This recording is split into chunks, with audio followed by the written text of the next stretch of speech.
Hi guys, welcome back to my YouTube channel. If you're new here, hi, my name is Angie, glad to have you here. And if you're a returning viewer, welcome back. I know I've been gone for so long.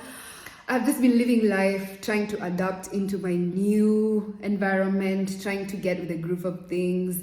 And I'm back. So for those of you who have watched my previous videos, you may know that I moved to France and I have now been here for close to 1.5 months. I think 1.5 months is enough time to form an opinion about somewhere if you're living there full time. So I felt like I was ready to make this video finally. Things I wish I knew before I moved to France, because do I have some tea for you? Yes, I do. So without further ado, we're gonna go straight into the video. Temporary solution to the poorest of the poor, to the poorest of the poor. Okay, so on to the first thing I wish I knew before I moved here is the language barrier. Okay, and someone will say, well, you moved to France, you obviously have some basic knowledge in French. Yes, I do. I am currently in French level B2. The last time I did an assessment, I was in level B2. And for anyone who's new to this language levels, basically it's your level of language acquisition, and it starts from A1, A2, then goes to B1, B2, then by the time you're in C1, C2, you're borderline like a native language speaker. So being a B2 is quite decent, yeah? Like you're an intermediate, you can get around, you can survive, and if possible, you can thrive. So by the time I knew I was moving here, I was like, great, at least I know how to speak French, I know how to express myself, I'll be good. Was that true? Nope. Let me tell you something, y'all. Let me tell you, if you're learning a language, you probably know this already, but there's a difference between learning a language in class and using that language in real life. Tell me why when I got here, when I first landed in Charles de Gaulle, and then me and my friends separated because everyone was going to a different city, I just felt like all the French I knew was gone. I don't know if you guys have seen this meme that's like a cat and a goat talking like blah, blah, blah, blah, blah, blah, and then the cat is like, huh? That's literally been me the whole time. And now it's just when I'm starting to get used to like the language and everything. And I think the main reason for this is because like these people are native French speakers. Like French is their language, just the way I come from Kenya. English is our native, well, not native, but like it's the official formally spoken language, so everyone can at least communicate using the language. So for them, it's literally the same thing, but just in French. So the way they speak is very, mindless, like it's very natural to them. So of course, they're gonna speak very fast. And I've always said, and this is a problem, and no wonder I even have a YouTube channel because I just love to talk. I always said my problem as a French language student was that I could speak better than I could listen and understand. So maybe talking, I can talk all day. Of course, I'm gonna have like grammatical errors in my French, but I don't care. That's a you problem, baby. I'm gonna talk. But when it comes to listening and like processing information, it's usually so hard for me. It's so hard as I'm finding out, because there's different accents. So for example, I'm all the way in the south of France. Apparently there's a southern accent, just the way that people in like the US have a southern accent. There's apparently something like that going on as compared to someone who lives in the north, is also sides of Paris, where like, it's different. So there's that. And then there's also the fact that this is your second language. So of course your comprehension is not gonna be as good as someone who's spoken this language since they were born. So like coming here, I was so confident in my language speaking skills, blah, blah, blah. Whew. Have I been humbled? There's so many times where like someone has been explaining something to me and I truly cannot for sure. I can't even tell you what the context of the conversation was, but I was just like, wait, yeah. And like you'd think I'm so invested in the conversation, and in real sense, niko hapa, null, nunge, zero. But I do find that it gets better as you go. So for example, my first week was pretty rough because I had to do everything to get settled in. I had to like sign my apartment contract. I had to open a bank account, which is, child, that's a whole other story I'm about to get into in a few minutes. But like I had to do so many administrative things to settle myself here legally. So I remember just struggling to like understand everything that's coming to me. First of all, I am jet lagged. Can you just like give me 5 days to help me, like, acha tu nilale 5 days. So because of that very fast progression of events, I had a serious struggle with French. So if you're planning to move to any country where you're gonna be speaking your second language, maybe this is a me problem. Maybe it's a me problem. I don't know, but I just want you to know, like, it's not gonna be as easy as you think, because the way you learn a language in theory and maybe even practically, but within a class confinement, and the way it's applied in real life, un peu différent. C'est un peu différent, okay? But eventually you'll find your way. So with more exposure, more practice, I think it gets better. Because I even remember, like, this past month, we're now in November, mid-November, the whole of October, I used to, like, dread social events, because I'm like, I actually have to speak in French and understand and, like, carry a conversation in French. And I was just like, I would avoid, like, social settings or talking to people if I could. But, you know, like, that's not practical, because you're here, you're living, you're, like, experiencing, this is life, so you have to find a way to do life, okay? So eventually I started pushing myself kidogo, and now I can say that I can feel the rhythm setting in. I will say though, I'm very fortunate because I live in this very big apartment, it's very gorgeous. Luckily, I do have a roommate who speaks English. We work in the same program, so she's also an English speaker. Thank God. Like, by the end of the day, when my brain cannot compute anymore in French, at least I can come home and offload in English. But even that, sometimes it's like, ma'am, I just want to speak some Swahili, Kikuyu, like, language is a big one. Don't even get me started with, like, the French filler words. Like, this is so funny, but, like, of course, every language has, like, filler sounds, I would call them. So in French, there's a few of them, like ba, écoute, or pff, they really like to do that, or like oh, ba. So, like, the first time, the first days I was interacting with people, I used to hear, like, a lot of those sounds, and I'm like, what are y'all talking about? What's the meaning of this? What are you talking? Abu, speak Vizuri, I hear. But, like, slowly I also started using them. I use them, like, mostly in social settings, but when I'm working with my supervisors, I try to keep it professional, but sometimes I'll just be like, especially when I don't understand something. There's so much to talk about the language. I could make a whole video on it, but that's something I wish I knew. Language kitakuramba, but you will find your way. You will find your way. Don't worry. Okay, thing number 2 that I wish I knew before moving here was the French bureaucracy, my good Lord. So to be fair, before we moved from Kenya, because this was a professional opportunity, we had, like, a training, we were given information about what to expect, like what documents to have, what to carry, you know, like the whole shebang. So we knew exactly what was going to be expected of us. However, once you get here and things get real, like uko kwa ground, you're on the ground, you're being asked for this, and that, that's when you really truly appreciate it. And I have really felt the intensity of French bureaucracy, especially when opening a bank account. Anyone who's in France and probably from, I don't know if it's the same process for citizens, like people who've always been here, but me, I'll give my experience as a foreigner coming into France, coming here as a resident, short-term, fixed resident, because that's my experience, yeah? So, specifically to opening a bank account, karibu niseme basi nipeange pesa yangu in cash, I just put it under my mattress, because this cannot be the way. So to be fair, I chose to open a real bank account, like physical bank account. There was an option to open a very easy online-based bank account, but Mimi, online things, I'm still not very, especially when it's online and money is involved. I just prefer to do things the traditional way. So my roommate, very kind of her, recommended a bank that she had used before. So that's what I did. I went to the bank physically. First of all, I think if you've watched my previous vlog on Carcassonne, there was a day I had to go to the bank to open the account. But then as soon as I got there, they were like, actually no, you're gonna just have to come back another day because mambo huku inafanyika kidogo different. So first of all, when you want to open a bank account, you have to go to the bank physically and ask for a rendezvous.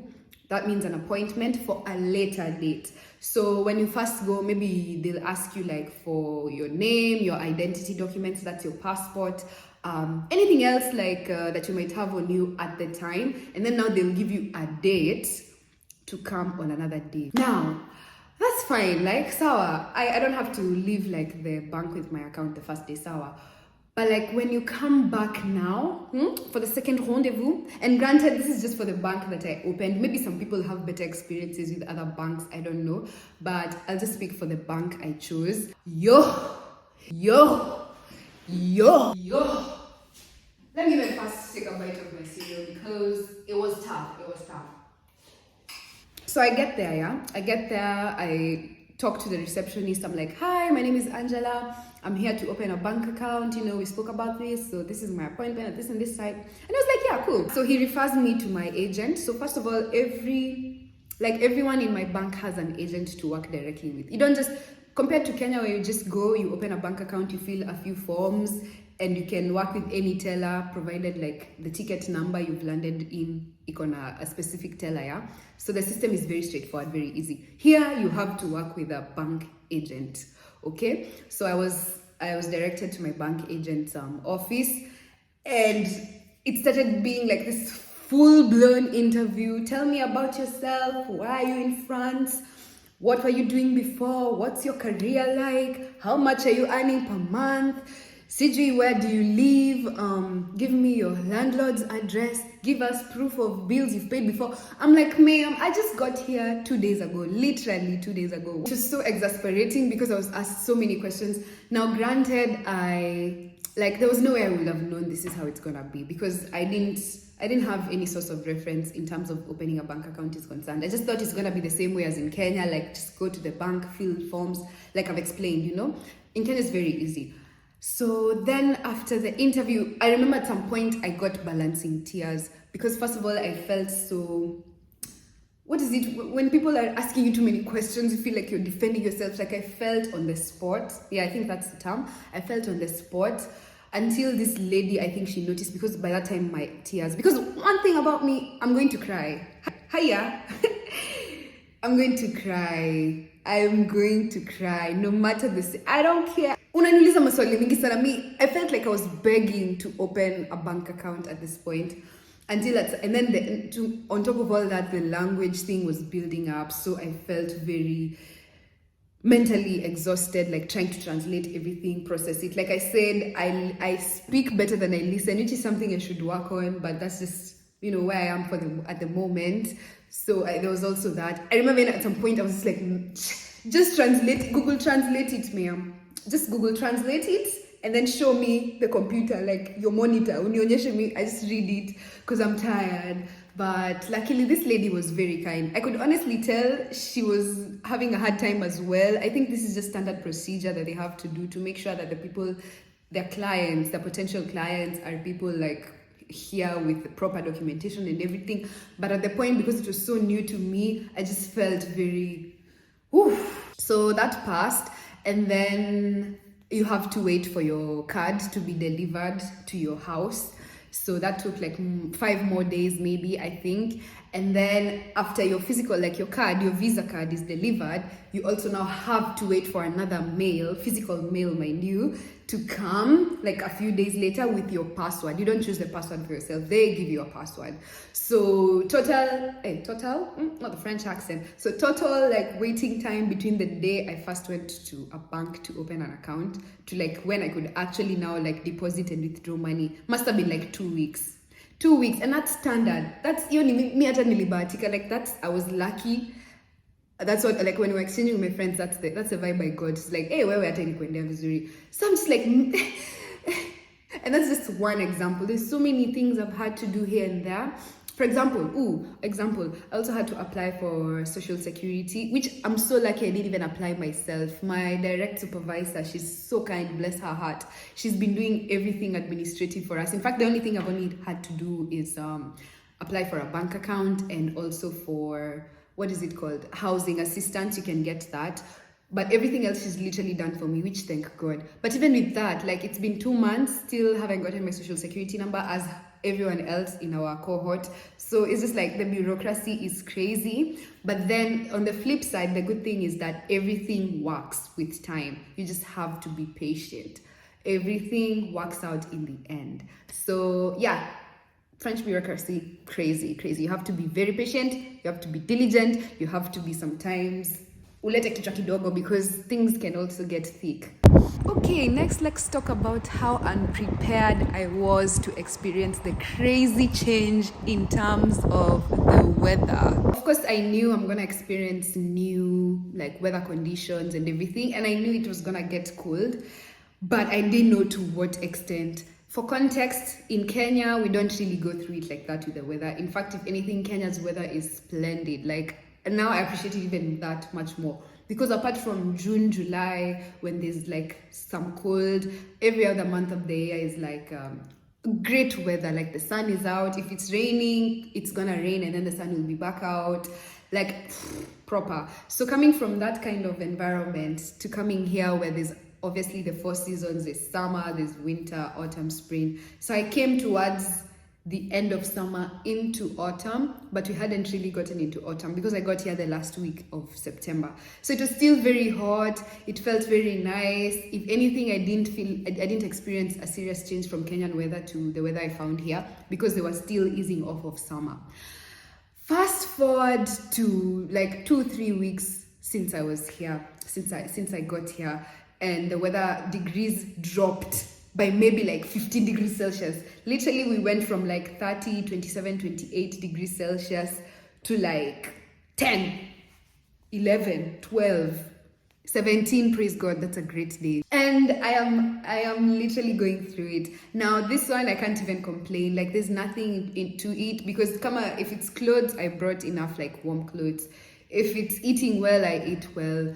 But that's just something I think you just have to experience physically to appreciate how big of a change it's going to be. The weather has been crazy and we're not even anywhere close to how bad it's gonna get because mid-November, we're still in autumn. The leaves are starting to turn. Some of them have started to fall. The sun is still shining, as you can see, but this is deceptive sun. Hii ni jua ya uongo. Because the sun is shining like this, but right now I can check. Let me see. Yeah, right now it's like 10 degrees Celsius. So this is a lie. It's a lie. But as with anything else, it's just a matter of adapting. I've found that my body is just slowly adapting. The only thing I'll say though is, oh my God, my skin is so dry. My skin is so dry these days. I was actually talking about it with a friend today and I was like, yo, my skin is so dry. And then we had a vacation like 2 weeks ago, like a holiday. And I got a chance to travel to Paris with my friends because I don't live in Paris. Like I said, I live in the south, Kabisa. So we traveled there and Paris is in the north and the north is always cold. So, well, not always, but like it's colder. So since that trip, man, I've been getting like rashes. Apparently there's something like cold rashes, like you get rashes from exposure to the cold. So my skin right now, I don't want to show it on camera, but like it's serious underneath. But the good thing is it's not dreadful. I don't itch, I don't anything. But if I go outside like with a sleeveless shirt or anything that exposes my hands, I can tell like the rashes come. And then when I come back to the house and put on like warm clothing or put on the heating, then the rashes go down. So that's just something else. It's like your body is going to experience things that it's never experienced before weather-wise, but you're finna adapt. Something else that I wish I knew before moving here is how tricky it's gonna be to make friends. Let me explain. So I moved here through a program for young people to come and teach English in France, something like that. We're not really teachers, but we help teachers like help students learn English better, if that makes sense. It's a language assistant program, okay? So because of that, we're like a lot of English speaking people from across many countries in the world. And in that regard, I guess you can say that your colleagues, those fellow language assistants that you came with, are your friends. But now, making local friends, like people who've lived here all their lives, is a bit tricky. And I'll speak from my experience because I live in a small city. So granted, this city is where apparently most people come to like retire after living their lives in Paris or any other bigger city. Like when your corporate life, whatever life you've lived before is done, you come to Carcassonne to retire. So because of that, there's more there's more or less older people than younger people in Carcassonne, and me and my roommates have made it our life's purpose to find where the youngins go in these Carcassonne joints, but to no avail. Like literally the other day, there's usually free shows. Like once in a while, every Thursday, there's I think I can call it an auditorium. There's a free auditorium where you can go, Gioni, listen to music. They bring very talented indie music artists and all that. So we've tried, we go out, nothing. We usually the youngest people wherever we go. So in that regard, for me, for my experience, it's been a bit tricky making friends, local friends. And then on top of that, the language barrier thing. Like sometimes you'll even like, there was a day I pushed myself. I was like, I just said hi to someone at the bus stop. I was waiting for my bus to go to work. I just happened to see someone who looked fairly young enough, a girl, and I was like, hi, bonjour, comment allez-vous, blah, blah, blah. We talked about the weather, what, just this easing into, wacha anze kuongea tena, like replying to my exchanges, and the French got thicker, and the pressure got worse. So I started just saying oui to everything, and apparently, like, I came to learn later. She was asking things about me that I ought to have explained, but because I didn't like comprehend 100% of what she said, I think she just found me weird, and that was the end of that. So I've also exchanged with a couple of other friends, a couple of my Kenyan friends who live here, and the overall vibe is that making local friends is a bit tricky. But I will say it also depends on how much you push yourself out of your comfort zone. So if you're more outgoing and if you're in a bigger city where you can you have a chance to meet younger people and all that, then I think you might be good. But pia it's kujituma, like you have to be willing to go out there and do your thing. So because of that, I think I will just keep trying. My roommate and I were on a mission to make local friends, because this is how you make lifelong connections. And then you'll always know if you ever want to visit somewhere, you have someone who lives like in France or whatever. When I go back to Kenya, like I'll always have a friend here, so it's good. But so far it's been tricky. And like I said, I'm very fortunate that I live in a colloque, which means a roommate situation. So because at the very least I have a roommate who I can share with, we relate with each other, we're around the same age, so we're literally friends for sure. So compared to other people who work in other cities where they found a solo apartment, like being cooped up in your apartment for long, it can get depressing real quick. So I just want to say that it's a progressive thing. And that's just something you need to know if you're thinking of moving, not really just in France. I think it's a every country phenomenon. Like making friends from the get will not be the easiest thing, but with time, I guess it gets better. Okay guys, so I think I can end the video there. Thank you so much for watching. Let me know what you have resonated with the most. If you are someone who's moved to France in the recent past and you have something to add, then go ahead and add it in the comments below. And I will be back with more information, because that's only half the list, guys. I also want to talk about what I have found like interesting, what I've liked being here, because I have a lot to say. And yeah, I'll see you on the next one. Thank you so much for watching. Comment, like, subscribe. One day the poor will become poorest, and the poorest will become the poorest of the poorest. The poorest.